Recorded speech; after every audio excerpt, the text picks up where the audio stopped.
ഞങ്ങളിന്ന് ഞായറാഴ്ചയായിട്ട് ചേച്ചീനെയും കൂട്ടി ഞാൻ എണ്ണ കാച്ചാൻ വേണ്ടിയിട്ട് ചെമ്പരത്തിയൊക്കെ പറിക്കാൻ പോയി. അപ്പോൾ നോക്കുമ്പോൾ വെളിച്ചെണ്ണ ഇല്ലായിരുന്നു. വെളിച്ചെണ്ണ വാങ്ങാൻ പോയി ഞാനും ക്യാമറമാനും കൂടെ. നമുക്കൊരു ഐസ്ക്രീം വാങ്ങിക്കൊടുത്തു, പിന്നെ സിപ്പും വാങ്ങിച്ചു കേട്ടോ.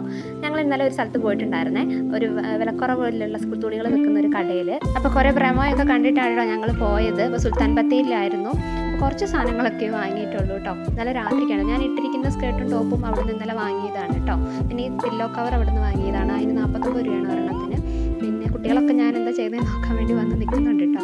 പിന്നെ ചേട്ടയ്ക്കൊരു ഷർട്ട്, പിന്നെ ചവിട്ടി നല്ല വർത്തായിട്ട് തോന്നി, 120 രൂപയേ ഉള്ളൂ കേട്ടോ. പിന്നെ ഒരു സ്കേർട്ട് വാങ്ങി, അതിന് 49 രൂപ സംതിങ്ങേ ഉള്ളൂ. ഷർട്ട് പിന്നെ ചേട്ടന് വാങ്ങിയതാണ്. ചേട്ടന് ആമീൻ്റെ സ്കേർട്ടാണ് കേട്ടോ. പിന്നെ 2 ഷീറ്റ്, പിന്നെ കുട്ടികളെയൊക്കെ പതിപ്പിക്കാൻ പറ്റുന്ന തരത്തിലുള്ളതാണ്. അതിന് 120 രൂപയുള്ളൂ. അപ്പോൾ 2 വാങ്ങി. പിന്നെ ചേട്ടനൊരു ഷർട്ട് വാങ്ങി. ഇത് അപ്പൂവിനുള്ളൊരു സ്കേർട്ടാണ്. പിന്നെ ഇങ്ങനത്തെ കുറേ ട്രൗസറുകൾക്ക് നല്ല വിലക്കുറവുണ്ടായിരുന്നു കേട്ടോ. ഇതൊരു ടോപ്പാണ്.